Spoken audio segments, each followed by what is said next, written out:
ताज्या घडामोडी पाहिजेत तर मग C24 या आपल्या YouTube चॅनलला लाईक करा, शेअर करा, सबस्क्राईब करा आणि बेल आयकॉनवरती क्लिक करायला विसरू नका।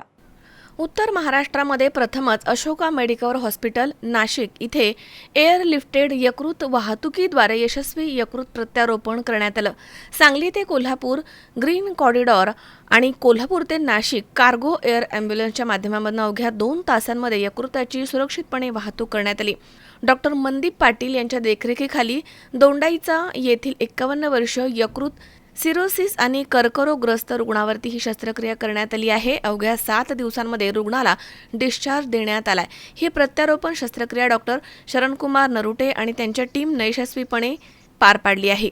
सांगली इथे ब्रेनडेड रुग्णाचे यकृत काढण्याची शस्त्रक्रिया डॉक्टर अमोल जाधव यांनी केली। या प्रक्रियेमध्ये doctor Mandeep Sabnis, doctor Mohan Doshi, doctor Amol Shinde, doctor Sandeep Bhangale आणि डॉक्टर संदीप पाटील यांचा महत्त्वाचा सहभाग होता। केंद्रप्रमुख अनुप त्रिपाठी यांनी ही कामगिरी नाशिकच्या वैद्यकीय क्षेत्रासाठी मैलाचा दगड असल्याचं म्हटलंय।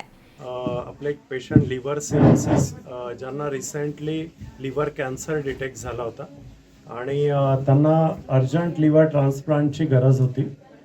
फॉर्च्युनेटली आपल्याला सांगली येथे कॅडेवर लिव्हर अवेलेबल झालं, पण सांगलीहून नाशिक मेडिकवर हे अंतर जवळपास 950 किलोमीटरचं होतं, जे की बाय रोड त्याला 10 तासापेक्षा जास्त अवधी लागतो आणि 6 तासापेक्षा जास्त वेळ झाला की ते लिव्हर इतकं व्यवस्थित काम करत नाही आणि आपण ते ॲक्सेप्ट नाही करू शकत। तर अशी ह्या सिच्युएशनमध्ये आपल्याला एअर ॲम्ब्युलन्सची खूप मोठी मदत झाली आहे। म्हणजे हे लिव्हर सांगलीहून कोल्हापूर एअरपोर्टपर्यंत 1 तासात ग्रीन कॉरिडॉरच्या साहाय्याने पोहोचवण्यात आलं। कोल्हापूर एअरपोर्टपासून ओझर एअरपोर्ट हे फक्त 25 मिनिटात एअर ॲम्ब्युलन्सच्या साहाय्याने ते लिव्हर आलेलं आहे आणि ओझर एअरपोर्टपासून अशोका मेडिकल हॉस्पिटल हे फक्त 12 मिनिटात ते लिव्हर पोहोचवण्यात आलं आहे। ह्या सगळ्या ट्रान्सफरमध्ये महाराष्ट्र पोलीस आणि ट्रॅफिक पोलीस यांचा खूप मोठा मोलाचा वाटा आहे, कारण त्यांनी एक ग्रीन कॉरिडॉर आपल्याला अवेलेबल करून दिला।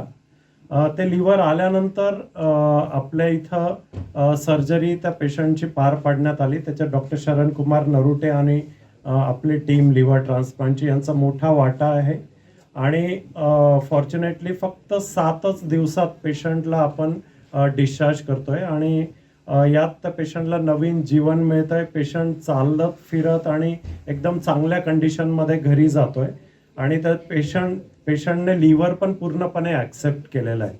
तर ही उत्तर महाराष्ट्रातली अशी पहिली घटना असेल की जिथे कॅडेवर लिव्हर हे एअर ॲम्ब्युलन्सच्या साहाय्याने लिफ्ट केले आणि अतिशय रेकॉर्ड टायमिंगमध्ये, म्हणजे 2 तासापेक्षा कमी वेळात हे 950 किलोमीटर आम्ही कव्हर केलेलं आहे अंतर।